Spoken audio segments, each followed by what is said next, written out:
सबैमा नमस्कार। आज हामी क्याश फ्लो स्टेटमेन्ट नगद प्रवाह विवरणको अभ्यासको पेज नम्बर 360 मा दिएको छ। यहाँ नम्बरिकल प्रोब्लम दिएको छ 1 नम्बरमा, त्यो गर्ने हो।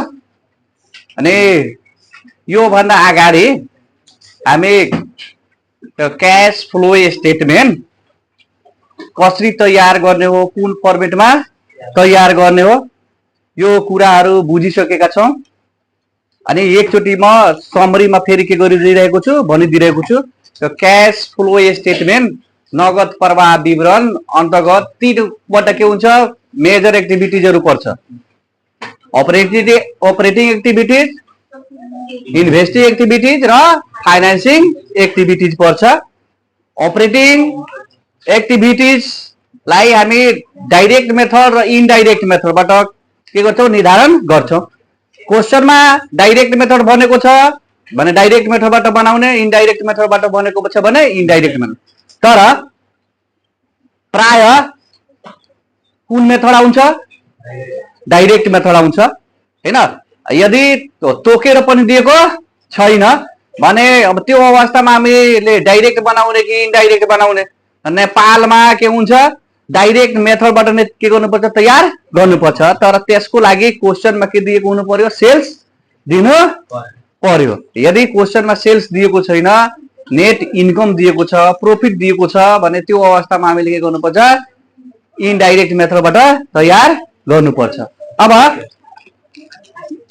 अपरेटिङ एक्टिभिटिजमा हामीले के गर्नुपर्छ, cash collection from customer, cash paid to supplier, cash paid to employee and other operating expense, tax paid, interest paid, त्यस्तै डिभिडेन्ड रिसिभ के गर्नुपर्छ, राख्नुपर्छ। अनि जुन जुन क्रियाकलापहरूबाट क्याश इनफ्लो हुन्छ, व्यवसाय भित्र के हुन्छ, पैसा आउँछ, त्यसलाई के गर्नुपर्छ, प्लसमा राख्नुपर्छ। जुन जुन क्रियाकलापहरूबाट पैसा के हुन्छ, आउटफ्लो हुन्छ, बिजनेसबाट पैसा के हुन्छ, बाहिर जान्छ, त्यसलाई के गर्नुपर्छ, माइनसमा राख्नुपर्छ। र लास्टमा हामीले यो सबै शीर्षकहरूलाई के गर्नुपर्छ, जोड र घटाउ गर्नुपर्छ। अनि यदि माइनसमा एन्सर आयो भने के गर्नुपर्छ, net cash use from operation लेख्नुपर्छ। यदि प्लसमा आयो भने net cash flow from operating activities के गर्नुपर्छ, लेख्नुपर्छ। अनि त्यसपछि इन्भेस्टिङ एक्टिभिटिज निर्धारण गर्नुपर्छ। इन्भेस्टिङ एक्टिभिटिजमा इनडाइरेक्ट मेथड होस् चाहे डाइरेक्ट मेथड होस्, त्यसमा के हुन्छ, पर्चेज अफ एसेट्स दिएको छ, पर्चेज अफ इन्भेस्टमेन्ट दिएको छ भने के गर्ने, पैसा रकम जुन हुन्छ, एमाउन्ट जुन हुन्छ, त्यो केमा लेख्नु, माइनसमा लेख्नुपर्छ। र sales of fixed assets investment दिएको छ भने त्यसलाई के गर्नुपर्छ, प्लसमा राख्नुपर्छ। यदि त्यसको पनि एन्सर के आयो, माइनसमा आयो भने के लेख्ने एन्सरमा, net cash use in financial investing activities लेख्नुपर्छ। यदि प्लसमा आयो भने net cash flow from investing activities लेख्नुपर्छ। त्यसपछि के आउँछ, फाइनेन्शियल एक्टिभिटिज आउँछ। फाइनेन्शियल एक्टिभिटिजमा के आउँछ, सेयर, डिभेन्चर, प्रिमियम, त्यस्तै लङ टर्म लोन आउँछ हैन। यदि इन्क्रिज भएको छ भने के हुन्छ, प्लसमा एमाउन्ट लेख्ने हो, डिक्रिज भएको छ भने माइनसमा लेख्ने हो। र डिभिडेन्ड पेड दिएको छ भने त्यो पनि के गर्ने, माइनसमा राख्ने। र त्यो सबैको के गर्ने, क्याल्कुलेसन गर्ने। अनि त्यसको पनि प्लसमा एन्सर आउन सक्छ, माइनसमा एन्सर आउन सक्छ। प्लसमा आयो भने net cash flow from financing activities लेख्ने, माइनसमा आयो भने net cash use in financial activities लेख्ने। अनि त्यसपछि net change in cash and cash equivalent. अब अपरेटिङ एक्टिभिटिजको जुन आएको हुन्छ एमाउन्ट, इन्भेस्टिङको आउँछ र फाइनेन्सिङको आउँछ, त्यसलाई के गर्ने, जोड्ने, घटाउने। र त्यसबाट जति एमाउन्ट आउँछ त्यसमा ओपनिङ क्याश ब्यालेन्स के गर्ने, एड गर्ने। त्यो क्लोजिङ क्याश ब्यालेन्सको के हुन्छ, बराबर आउँछ। ल अब हामी संक्षेपमा फेरि मैले रिपिट गरिदिएँ। अब हामीले यहाँ नम्बरिकल प्रोब्लम दिएको छ 1 नम्बरमा हैन। एउटा इन्कम स्टेटमेन्ट दिएको छ अनि तल एउटा के दिएको छ, यहाँ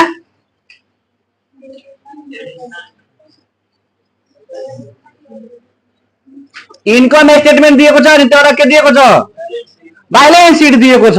एडिसनल इन्फर्मेसन होइन के हो त, बैलेन्स सिट हो। बैलेन्स सिट दिएको छ अनि रिक्वायर्डमा ए नम्बरमा भनेको छ cash collection from customer during the current year अनि बी नम्बर भनेको छ cash pay to supplier during the current year. अब म ए नम्बर निर्धारण गरिदिएको छु। ए मा के निर्धारण गर्नु हो, क्याश कलेक्सन फ्रम कस्टमर भाग यहाँ के हुने लेख्ने डेप्टर। फर्मेट तयार गर्ने यहाँ के हुन्छ, अमाउन्ट हुन्छ, यहाँ पनि के हुन्छ, अमाउन्ट हुन्छ, यहाँ के हुन्छ, पार्टिकुलर हुन्छ।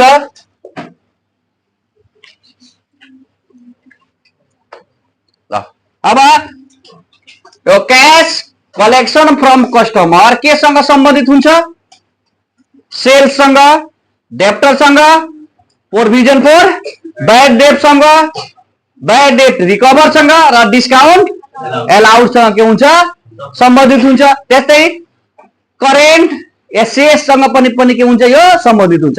पहिला दिमागमा हाम्रो के गर्नु पर्यो, क्याश कलेक्सन फ्रम कस्टमर हेर्ने बित्तिकै दिमागमा हाम्रो त्यसको चित्र बनाउनु पर्यो कि कुन कुन शीर्षकहरू यसमा जान्छ हैन। अनि हामीले जबसम्म थाहा हुँदैन कि कुन कुन शीर्षकहरू यसमा आउँछ तबसम्म हामी कसरी यसमा पोस्टिङ गर्न सक्छौँ त, पहिला के गर्नु पर्यो, यसको नाम सुन्ने बित्तिकै यो भित्रमा कुन कुन शीर्षक आउँछ त्यसमा के गर्ने, दिमाग लगाउने हैन। अनि त्यसपछि कुन कुन शीर्षकबाट क्याश के भइरहेको छ, इनफ्लो भइरहेको छ, पैसा आइरहेको छ व्यवसायमा, त्यसलाई के गर्ने, प्लसमा राख्ने र जुन जुन शीर्षकबाट पैसा बाहिर जान्छ त्यसलाई के गर्ने, माइनसमा राख्ने। अब यहाँ हेर्ने क्याश कलेक्सन फ्रम कस्टमर निकाल्नको लागि सबभन्दा पहिला के चाहियो, सेल्स चाहियो। त यहाँ लेख्छौँ म, यहाँ के लेख्ने, सेल्स कति हजार दिएको छ, 10 लाख दिएको छ, 10 लाख दिएको छ। अब त्यसपछि अब यहाँ हेर्ने करेन्ट एसेस दिएको छ कि छैन हैन, ब्याड डेटहरू दिएको छ कि छैन। त त्यो त इन्कम स्टेटमेन्टमा त हुँदैन, कहाँ हुन्छ, यहाँ बैलेन्स सिट जुन दिएको छ त्यहाँ हुन्छ। त यसमा हेर्छौँ यहाँ के दिएको छ, सन्डी डेप्टर दिएको छ अनि यहाँ लास्ट इयर दिएको छ र दिस इयर दिएको छ। अरे दुईटा दिएको हुन्छ, दुईटा सालको बैलेन्स सिट दिएको हुन्छ हैन।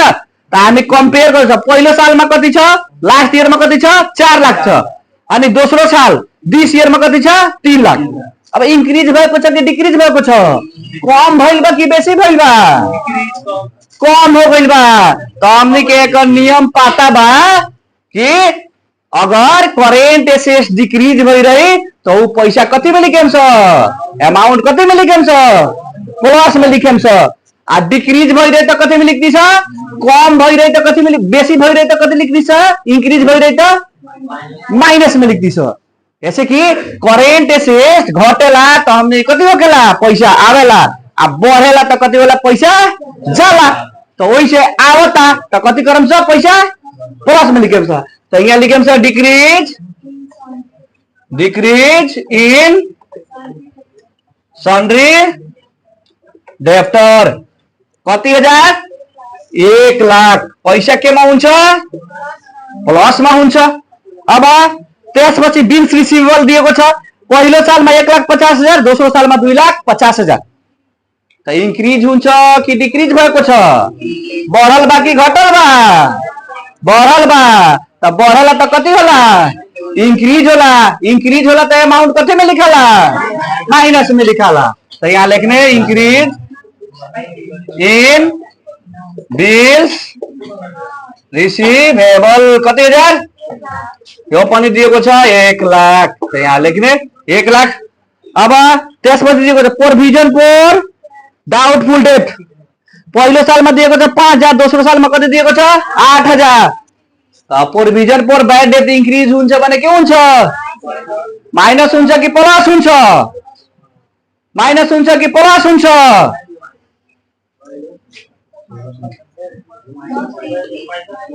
Increase in provision for bad debt increase हुन्छ त प्लस हुन्छ कि माइनस हुन्छ? प्लस हुन्छ। के हुन्छ? प्लस हुन्छ। एक दिनको कुरा एकै दिनमा बिर्सिहाल्छ। कति हजार हुन्छ?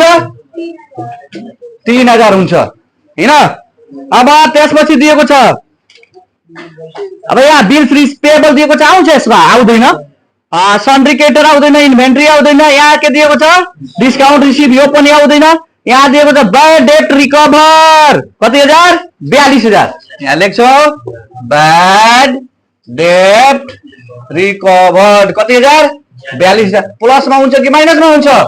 प्लसमा हुन्छ पैसा। ब्याड डेट रिकभर भनेको हाम्रो बाँकी रहेको पैसा, शंकास्पद जुन ऋण थियो, जुन उठ्ने चान्स थिएन, नमिले वाला पैसा कति गइल बा? मिल गइल बा। त व्यवसायमा कति आ गइल बा? पैसा आ गइल बा। ओइसे प्लस में लेखेम छ। त्यसपछि दिएको छ डिस्काउन्ट अलाउड, कति हजार? 22000। यो डिस्काउन्ट अलाउड भनेको हामीलाई कस्टमरले पैसा दिँदाखेरि, डेप्टरले पैसा दिँदाखेरि त्यति पैसा के गरिदिएको छ? छुट गरिदिएको छ। आउनु पर्ने पैसा आएको छैन, त्यसैले के हुन्छ? माइनस हुन्छ। यहाँ के लेख्छौं हामी?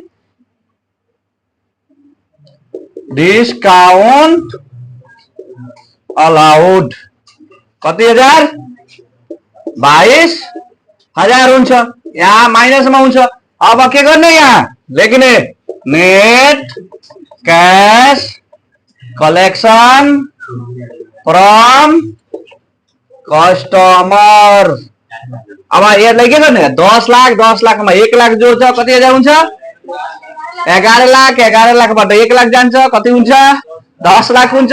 अरे 10 लाखमा 42 3 कति हुन्छ? 45000 जोड्छ, 22000 घटा हुन्छ भने कति आउँछ? 10,23,000 आउँछ हैन?